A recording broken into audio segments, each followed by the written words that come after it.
City, it's a loss of the best manager in modern football history.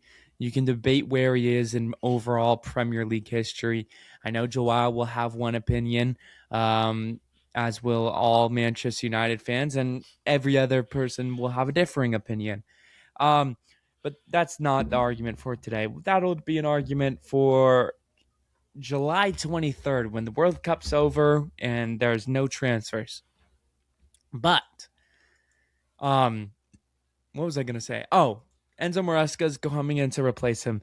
But on Pep's side, Joao, you kind of hinted at, what do you think that next step is? Because Jurgen Klopp, when we saw him leave Liverpool, he's now like the director of football with Red Bull or something like that. And on every single Hotel Trivago commercial possible with his turkey teeth, his fake teeth. The inverted microphone's goal, by the way, is when we make it big, Joao and I are going to get on the first flight to Istanbul, get all of our teeth ripped out, get new teeth, new hair. Will be beautiful within a week. But what do you think that next step for Pep is? If you ask me personally, I think that he's conquered club football on a whole. What he's done with Barcelona and what he's done with Manchester City is nothing less than impressive. I think the next step has to be international football.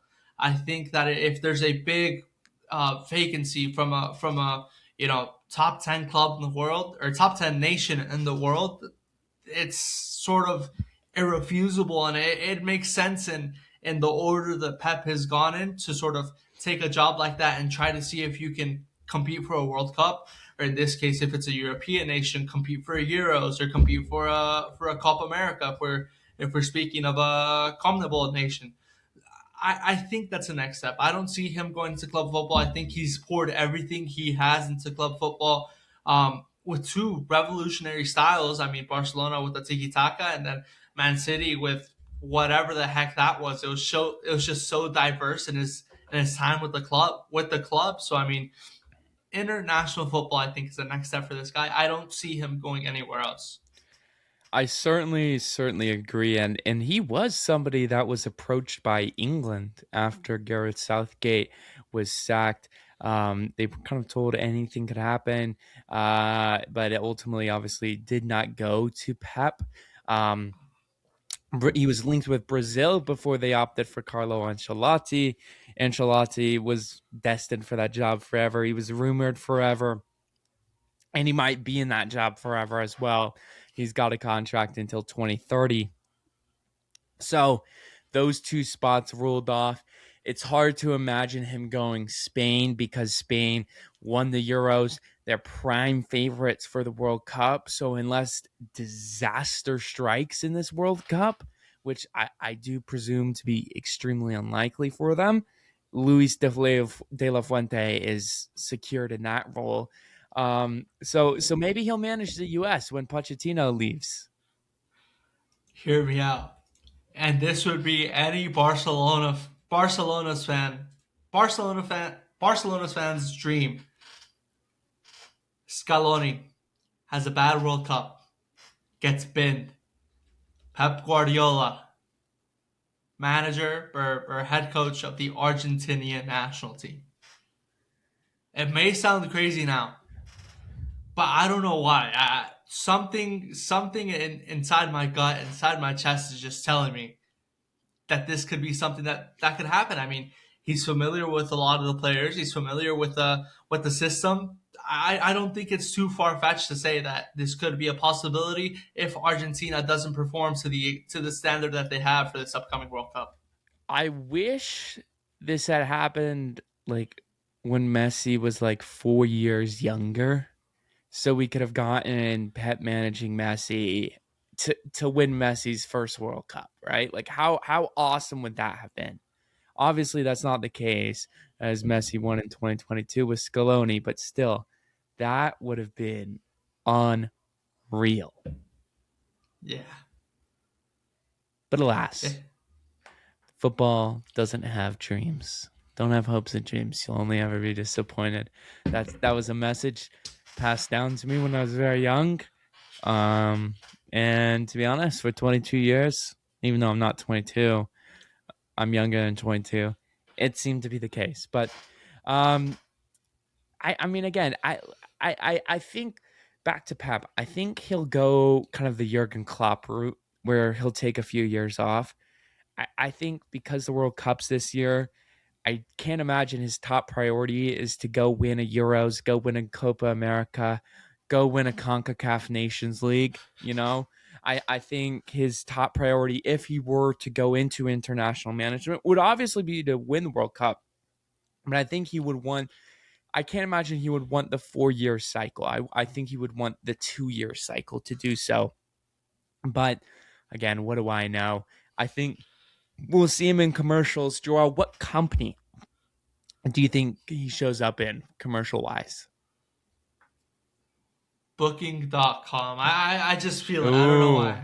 start a little rivalry up with Hotel Trivago. Bring back the Klopp Pep Derby. I like that. I like that. That's a great shout. Booking.com or Hotel Trivago, whichever one wants to give us a paycheck first. Email me. Sign the check, lad. Sign the check. Sign the ting. All right. City. They went Enzo Maresca. Enzo Maresca was destined for this job mainly because he looks like a bald Mikel Arteta, half Pep, half Mikel Arteta. Was formerly with City. He was an assistant coach for a while with them, as well as a part of their academy structure. He left to take the job at Leicester City, where he then left to take the job at Chelsea. He was very good with Leicester, won the championship, got them promoted, did not stay to see them in the Premier League. He left for Chelsea, which he had a very good opening season, got them qualified for the Champions League, won the Conference League, and then eventually, for what it's worth, if you care about it or not, won the Club World Cup. But then it was slowly but surely unraveling, right?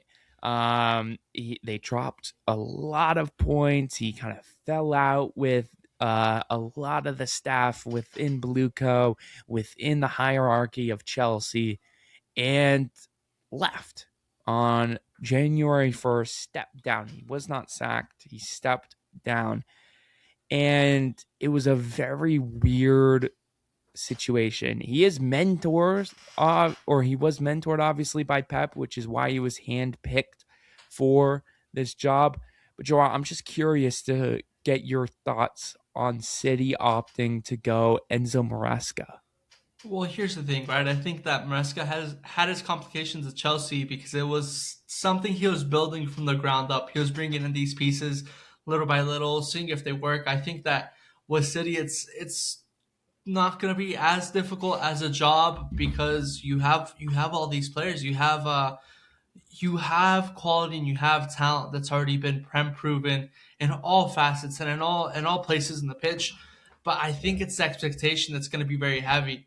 20 titles in 10 seasons for Manchester City under Pep Guardiola. It's very difficult to match and it's very difficult to beat. And I think that if you're Enzo Maresca, you're obviously going to want to beat that feat. But it's very difficult when, you know, you have to start from the ground up. But with the players that he has, again, I'm repeating myself, but I think that it's gonna take time. But the man is gonna be able to get the job done eventually. I agree. And I here's my thoughts on it though. I think Maresca, to expect anything remotely similar to what Pep Guardiola achieved for this club is nothing shy but foolish. That is a ridiculous assumption to have of what Enzo Maresca can do for this Manchester City side. It's why Pep Guardiola is largely regarded as the best manager in modern football history. I mean, we talked about that earlier on this podcast, right? And it makes me curious to wonder, what does success under Maresca look like? Because Guardiola has built the expectations of this club from absolutely nothing to sky high. He won them their first Champions League. He won them a treble. He won them this, and that, right? He won them every single thing under the sun. He won 6 Premier Leagues in not quite a row, but was it 6 and 7 years? Just there we go, another clip farm. But just again, an outstanding number of trophies won. And I just struggle to see a world where, City can lower their expectations to matching what Maresca can deliver, because it is unrealistic to expect the same as what they were given from Pep, right? And I'm curious, I'm bringing a good friend Luke Lendler's quote on this. All right, I texted him these last couple of days because he supports Manchester City. I support Arsenal. Um, we were texting about the Arsenal Burnley game. Then I asked him if he was excited about Maresca ball. He said he was excited to have less expectations. That is loser talk, dude. If you're a fan, you cannot be admitting that. You got to hold yourself to that standard. You're the board, that's one thing. But Joa'o, what are your thoughts? Yeah, I mean, I totally agree with that. If you're a fan of a club that's been so successful, you have to continue that expectation. You have to continue pushing. You have to continue asking for what was given to you for the past 10 seasons. Now, my biggest thing that is definitely going to intrigue me is sort of outside of the pitch and more in the stands. What is going to change with their fans? Because I'm not going to say that all Manchester City fans are plastic, but a lot of the younger generation got into Man City football because of their success, because of Erling Haaland, because of players like even Kevin De Bruyne. You know, they they lose Pep Guardiola, you're gonna lose quality. You're gonna lose the thing that made City City. Are fans going to change affiliations? Are there still going to be the same amount of fans in the stands? These are questions to be asked because there's going to be a drop in quality. There's going to be a drop in play. And again, I just don't know if people will go and continue to support. And I mean, we've seen this with many clubs. What happened with Manchester United when they started you know steadily declining and steadily, dropping in their quality of play. There weren't the same fans in the stands. There were people who were oh, I was a Man United fan, but I'm supporting them more because they're bad. It could be the same thing for City, and I'm honestly again intrigued to see if the blue side of City stays loyal or they hop ship somewhere else.